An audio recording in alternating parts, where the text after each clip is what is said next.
Most hikers on the Appalachian Trail worry about the usual things: bad weather, a twisted ankle, maybe getting lost after dark. But my mother and sister once ran into something far stranger.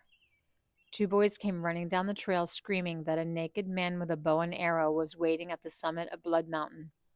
At first, it sounded ridiculous, until a man with a bow and arrow appeared, coming straight toward them on the trail, and the events that followed are still unsettling to this day. This isn't my story. It belongs to my mother and my sister, and it happened many years ago, long before cell phones, long before trail apps, and long before it was easy to call for help from deep in the mountains.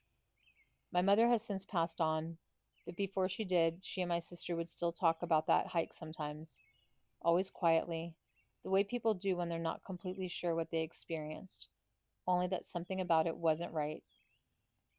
It was a perfect fall day in North Georgia, the kind of day hikers dream about. The air was cool and crisp without being cold, and the mountains were just beginning to turn with autumn color.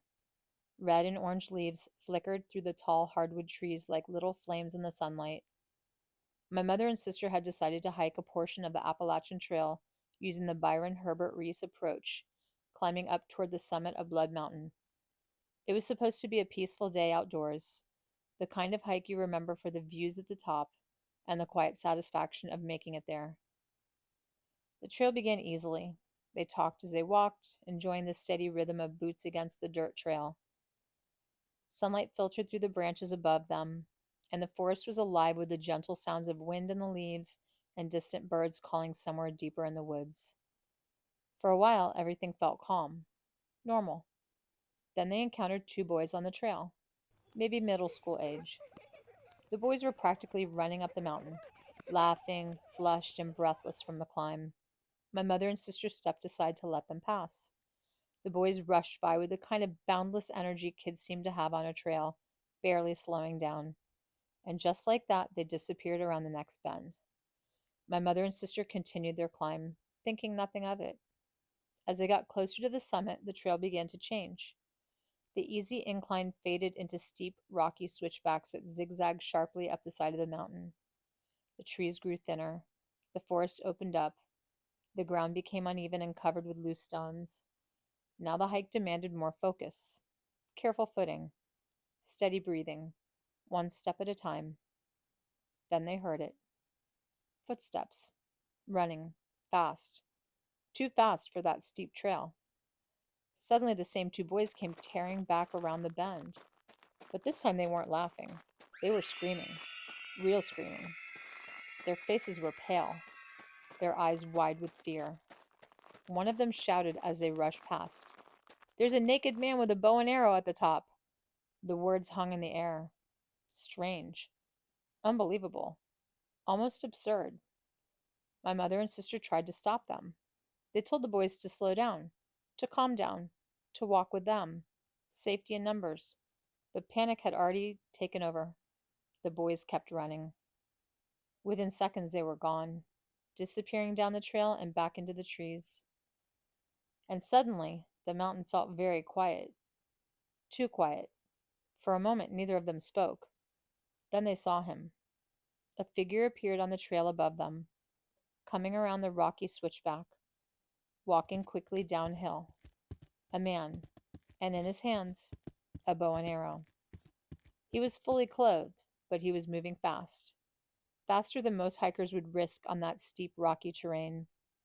His pace was deliberate, almost urgent. He was coming straight toward them. The distance between them closed quickly. Every step he took seemed louder in the quiet mountain air. My mother and sister exchanged a glance, the kind of look between two people who both realized something at the same time. Something about this wasn't right. When the man reached them, they stepped off the narrow trail to let him pass. There really wasn't anywhere else to go. The trail had trees pressing in on both sides. So they waited, standing there, watching him approach. As he passed them, my mother did what hikers usually do. She nodded politely. A simple greeting. Just a small gesture of courtesy between strangers on a trail. But the man didn't say a word. He stared at them. Not angry, not friendly, just staring. His expression was completely unreadable, and his eyes lingered on them just a moment longer than felt comfortable. The bow and arrow in his hands was unmistakable. Then he kept walking, descending the trail with that same relentless pace. Within seconds, he disappeared into the trees. My mother and sister stood there for a moment, listening, waiting, until they couldn't hear his footsteps anymore. Only then did they continue down the mountain, walking slowly, carefully, and staying very aware of every sound in the woods around them. Later, something even stranger surfaced. Newspaper articles began appearing, stories from other hikers, accounts of people who had encountered a naked archer on Blood Mountain around the same time. The details were always strange, always unsettling, and never fully explained. Many years have passed since that hike. There haven't been recent reports of the mysterious archer, but Blood Mountain still carries a reputation. It's a place of incredible beauty, but it's also a place surrounded by stories, disappearances, unexplained encounters, and strange moments hikers can't quite explain. And whenever my mother and sister talked about that day, they remembered the fall leaves, the screaming boys, and the silent man with the bow and arrow, who appeared out of nowhere on the side of a mountain that has always seemed to hold more stories than anyone can fully explain. If you've ever experienced something strange in the woods, on a lonely road, or anywhere you couldn't quite explain, I'd love to hear your story. You can send your true, scary, or unexplained encounter to the email in the description below, and your story might be featured in a future episode. And if you enjoy these kinds of real-life eerie encounters, don't forget to like the video and subscribe so you don't miss the next story.